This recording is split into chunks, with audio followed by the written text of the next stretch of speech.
this is the formulas practice tutorial. You will need to have the formulas practice worksheet in front of you to fill out while going through this tutorial. You also need to download the formulas practice file that is associated with this in Canvas in order to begin. Okay, first of all, we have information on keeping text the way we want it to be typed.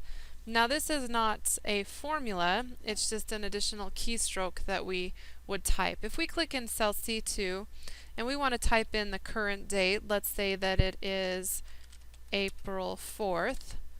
When I type in April 4th and hit tab, it will apply automatic formatting to April 4th, and that may not be the way I want my text to appear.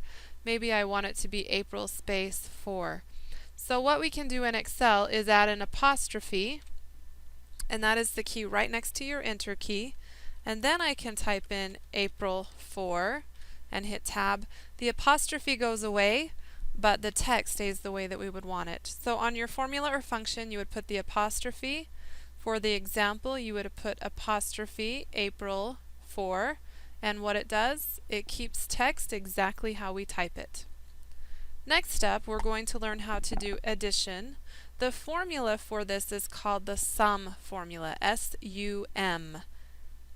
What we'll do is click in cell B8, and when we're doing a formula in Excel, we start by putting in the equals symbol. This tells the computer we're going to perform a calculation.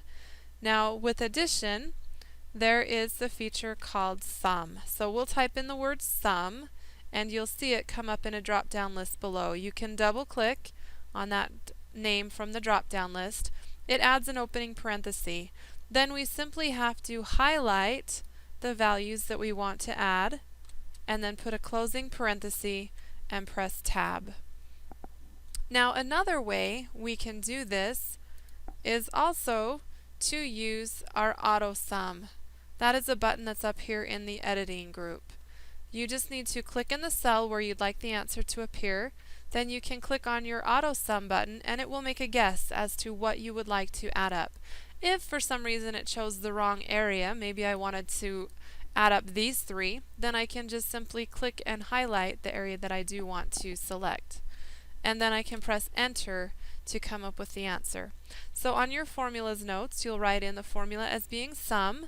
An example would be this one you see in your formula bar, equals sum, let me zoom in on that, equals sum B5 colon B7, and there's parentheses around the cell reference. And then what it does, it will perform addition. Okay, next up we have multiplication. This one I'm not going to teach you a function. I'm going to teach you a simple formula. And we'll do that by doing equals. Then we click on the first number that we would like to multiply by, and that puts in a cell reference of B10. Then we use the asterisk or the little star, and then click on the second number that we would like to use. And then we can press enter or tab. And so on your worksheet, you will put in the asterisk under formula or function, that little star. And then for your example, you'll put in equals B10 star C10. And then for what it does, you would put in multiplication. Next up, we have subtraction. Again, I'm just going to have you use a very simple equation or a simple formula, and we're going to do equals. We're in cell C14, and then I'm going to click on 18 minus, then click on 16 and press enter. So for your formulas or function, you're just going to put the minus symbol or the hyphen, and for your example, we'll put in B13 minus B15. Make sure you have the equal symbol in front of that. And then for what it does, you'll put subtraction. Now I would like you to add a little note here. When you are doing subtraction, if it's a story problem and it says subtract cell B15 from cell B13, the one that you click on first in your formula is whichever cell it tells you to subtract from. And I told you to subtract from B13.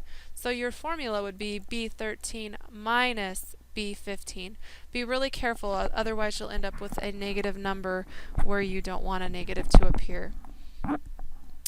Okay, next up, if we scroll down a little bit, we're going to apply formatting for a totals row.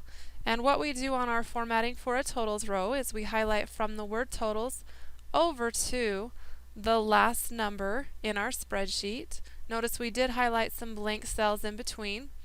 And then the formatting we're going to apply is a single line above, a double line below.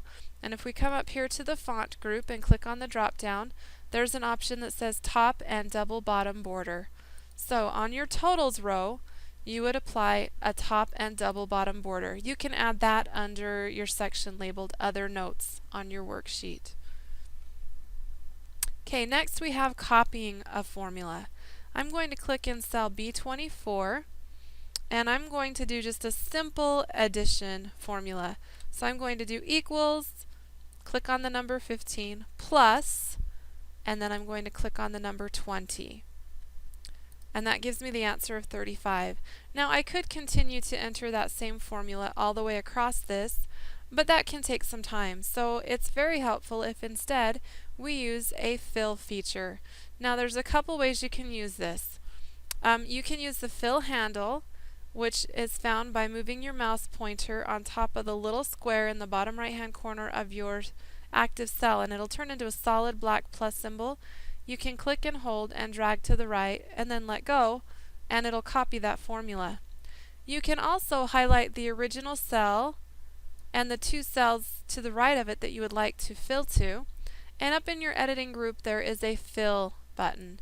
We can click on that and say fill to the right, and it will copy the formula that way as well. So on other notes, you just want to make sure you make a note about how to use that fill handle or the fill feature using the button in the editing group.